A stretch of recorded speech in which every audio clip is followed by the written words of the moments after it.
Bonjour, bienvenue dans cette série de vidéos qui a pour but de migrer une application de type Spring Cloud vers un base Kubernetes. Donc, dans cette vidéo, nous allons parler de la communication entre les microservices. Dans les vidéos précédentes, nous avons vu comment la config fonctionne, la config centralisée fonctionne, le discovery, la façon dont ça fonctionne. Nous allons voir comment les microservices communiquent entre eux. Alors, si je retourne sur mon application, elle est là. Voilà. Ici, j'ai Brunei comme pays, mais en bas, j'ai le Sénégal comme pays.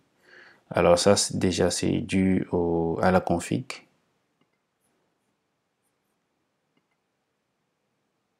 Donc, le microservice config flag. Voilà. Ici, sa configuration, c'est Brunei. Mais le default ici, c'est Sénégal. Et langue population, lui, voilà, c'est commenté. Du coup, il n'a pas de...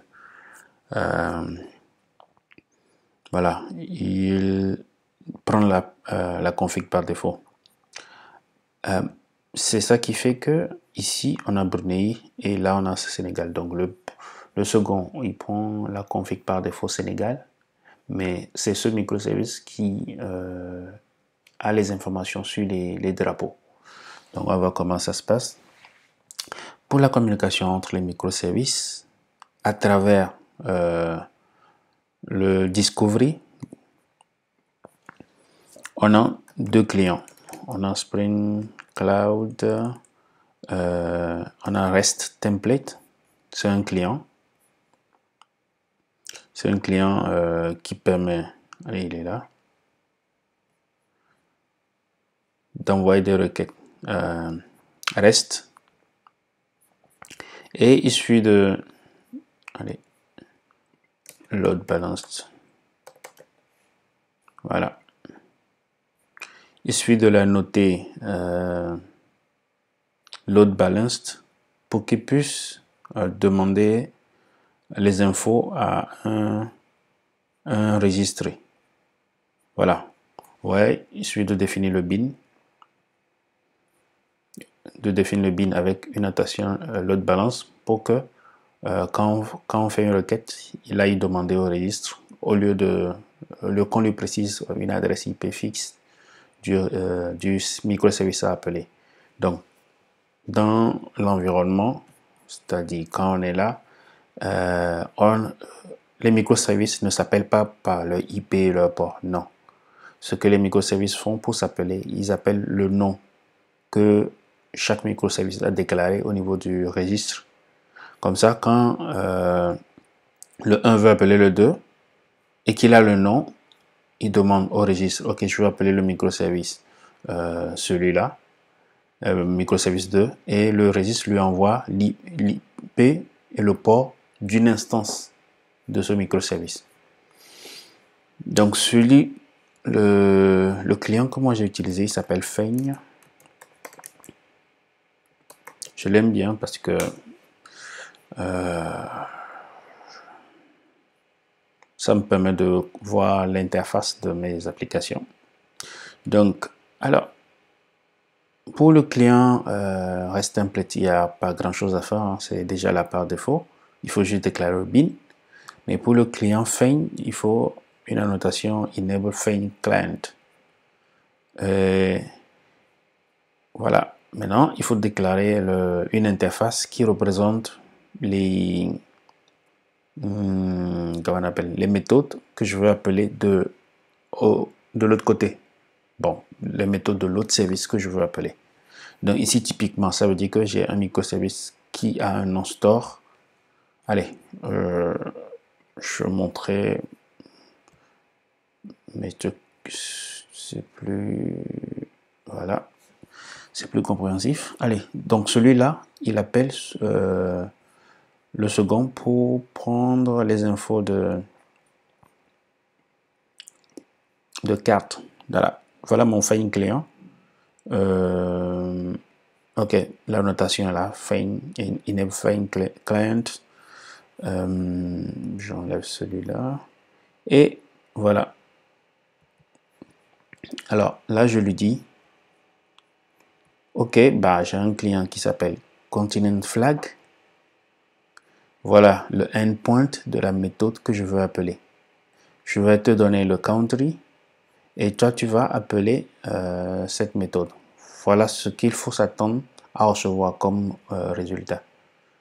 Concrètement, Continent Flag, il est enregistré là, dans le registre, il est là. Voilà, il est là. Donc, quand moi je viens dans mon service, voilà, je l'ai mis ici, et que je dis, ok, ben, ok, le Continent Flag, il est là. J'aurai une injection parce que ici c'est l'injection de dépendance. Je lui dis, ok, je prends le Continent Flag, je lui passe mon country, c'est-à-dire actuellement, quand je fais ça, voilà. Quand je fais ça, j'ai deux configurations.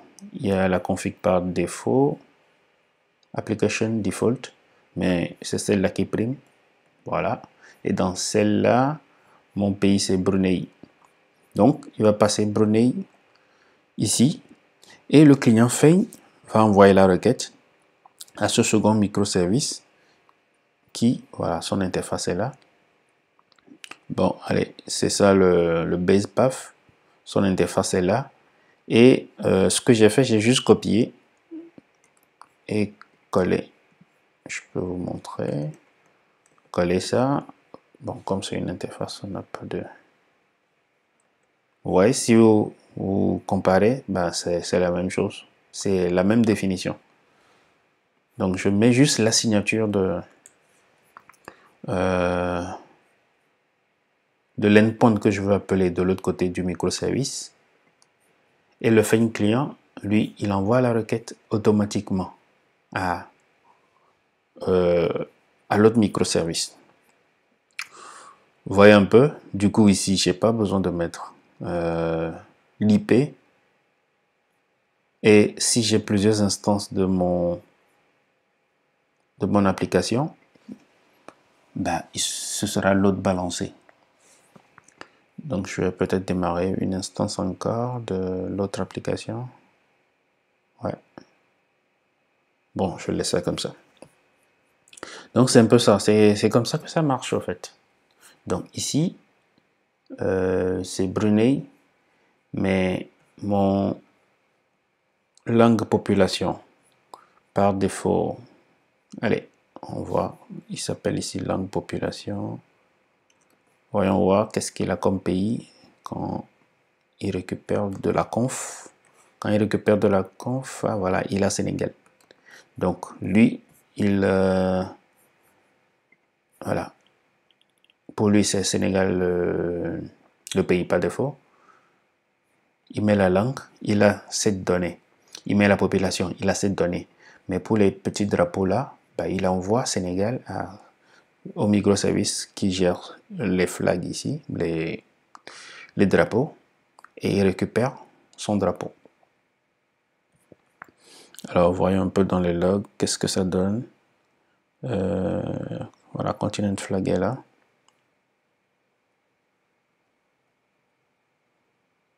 Voilà, vous voyez, il y a quelqu'un qui est venu chercher Sénégal.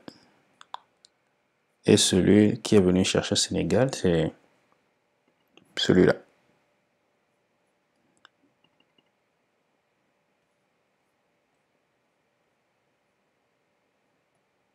Voilà, il est parti chercher flag Sénégal.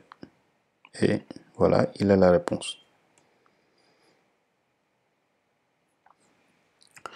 Voilà un peu la communication entre les microservices. Vous avez le Fine client.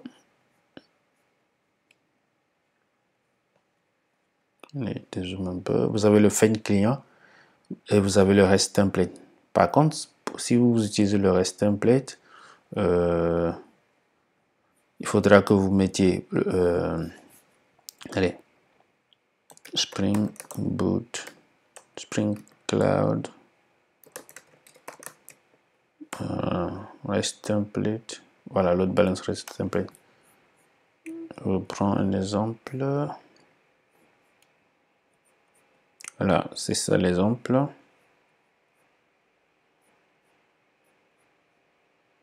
Voilà. Donc si vous utilisez le REST template, il faudra que vous mettez une URL. Mais au lieu de mettre l'IP de votre microservice, vous mettez le nom. Vous mettez le path complet, vous formez la requête. Vous formez la requête, donc l'objet a passé en paramètre et vous lui donnez. Donc lui aussi, il vous permet de passer par le registre pour avoir le load balancing et attaquer votre microservice.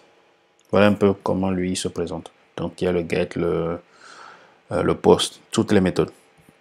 Et le feign, lui, par contre, on définit les interfaces de ce qu'on veut appeler de l'autre côté. Voilà pour cette vidéo. N'oubliez pas de vous abonner pour la suite.